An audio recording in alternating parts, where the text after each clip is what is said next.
Chapter 7. Our leader, Emmanuel Goldstein. They vaporized Syme. One morning he was not at work.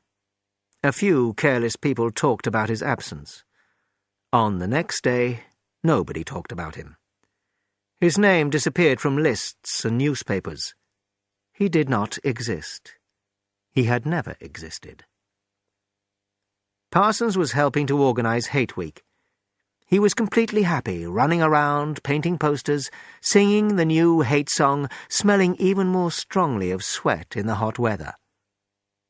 Daily life no longer caused Winston pain. He had stopped drinking gin at all hours, and his knee felt better. He did not want to shout angry words at the telescreen all the time. He met Julia 4, 5, 6, 7 times during the month of June. It was so hot at the end of the month that they lay on the bed in the room over Mr. Charrington's shop without clothes on. The rat had never come back. Sometimes they talked about a more open war against the party, but they did not know how to begin. Winston told her about the strange understanding that seemed to exist between himself and O'Brien. He sometimes felt like going to see him, telling him he was the enemy of the party, demanding O'Brien's help. Strangely, Julia did not think this was a wild idea. She judged people by their faces, and it seemed natural to her that the look in O'Brien's eyes made Winston believe in him. Also, she thought that everybody secretly hated the party. Although she did not believe in Goldstein and the Brotherhood, she thought the party had invented them. And then at last it happened. All his life, it seemed to him, he had been waiting for this. There was a message from O'Brien. Winston was outside his office at the ministry when he heard a small cough behind him and turned. It was O'Brien. "I was reading your Newspeak article the other day. You know a lot about Newspeak, I believe." "Oh, not really. I've never invented any of the words." "But you write it very well," said O'Brien. "That is not only my own opinion. I was talking recently to a friend of yours who knows a lot about Newspeak. I can't remember his name at the moment." Winston's heart jumped. This could only mean Syme. But Syme was not only dead, he was vaporized, an unperson. It was dangerous to talk about an unperson. They could kill you for it. O'Brien was sharing a thought crime with him. "In your Newspeak article, you use 2 words which we have recently taken out of the language," said O'Brien. "Have you seen the new 10th edition?" "No," said Winston. "We still have the 9th in the office. The 10th will not be sent to offices for some months, but I have one. Would you like to see it, perhaps?" "Yes, very much," said Winston, who could see where this was leading. "You will be interested, I'm sure.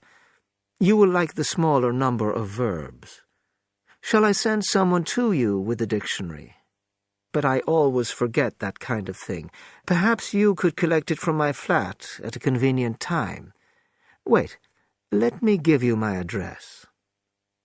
They were standing in front of a telescreen which could see what he was writing. He wrote an address in a notebook, pulled out the page and gave it to Winston. "I am usually at home in the evenings," he said. "If not, my servant will give you the dictionary." And then he was gone. They had done it. They had done it at last. The room was long, carpeted, and softly lit. The sound from the telescreen was low. At the far end of the room, O'Brien was sitting under a lamp with papers on either side of him. He did not look up when the servant showed Winston and Julia in.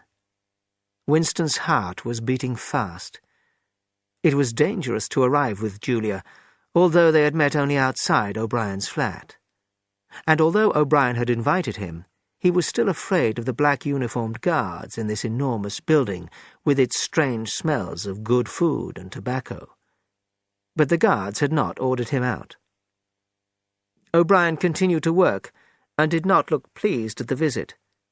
It seemed quite possible to Winston that he had just made a stupid mistake. He could not even pretend that he had come only to borrow the dictionary. If he had, why was Julia here? O'Brien got up slowly from his chair and came towards them across the thick carpet. He pressed a switch on the wall, and the voice from the telescreen stopped. Julia gave a small cry of surprise, and without thinking, Winston said, "You can turn it off." "Yes," said O'Brien. "We can turn it off. We, in the inner party, are allowed to do that." Nobody spoke. Without the voice from the telescreen, the room was completely silent. Then O'Brien smiled. "Shall I say it, or will you?" he said. "I will say it," said Winston immediately. "That thing is really turned off?" "Yes. We are alone." Winston paused. He did not know exactly what he expected from O'Brien. Then he continued. "We believe that there is a secret organization working against the party, and that you are part of it. We want to join it and work for it.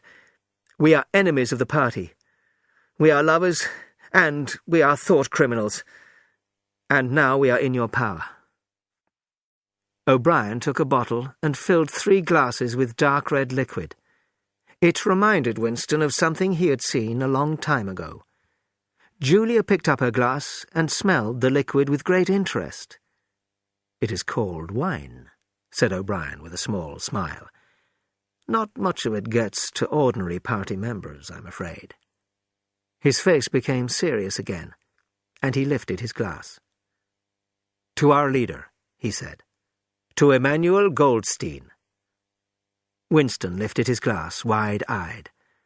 Wine was a thing he had read and dreamed about. For some reason he always thought it tasted sweet, but it tasted of nothing. The truth was that after years of drinking gin, he could taste almost nothing. "So, Goldstein is a real person," he said. "Yes, he is. And he is alive. Where, I do not know."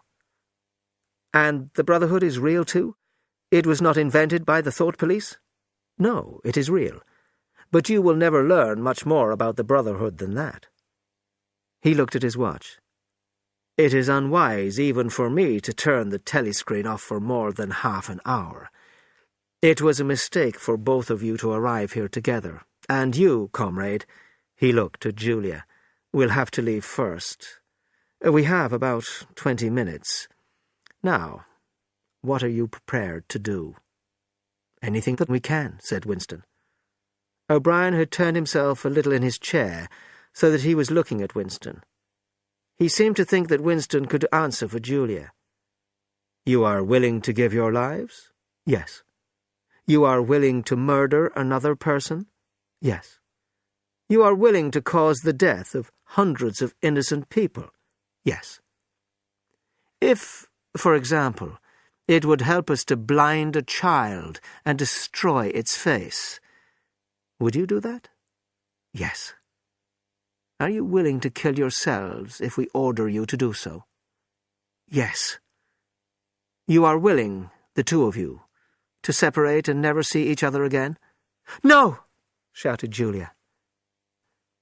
It seemed to Winston that a long time passed before he answered. "No," he said finally. "You did well to tell me," said O'Brien. "It is necessary for us to know everything." O'Brien started walking up and down, one hand in the pocket of his black overalls, the other holding a cigarette. "You understand," he said, "that secrets will always be kept from you. You will receive orders, and you will obey them without knowing why. Later, I shall send you a book by Emmanuel Goldstein. When you have read the book, you will be full members of the Brotherhood. When you are finally caught, you will get no help. Sometimes we are able to get a razor blade into the prison to silence someone, but you are more likely to tell them all you know, although you will not know very much. We are the dead. We are fighting for a better life for people in the future." He stopped and looked at his watch. "It is almost time for you to leave, comrade," he said to Julia. "Wait, there is still some wine." He filled the glasses and held up his own glass. "What shall we drink to? To the death of Big Brother? To the future?" "To the past," said Winston.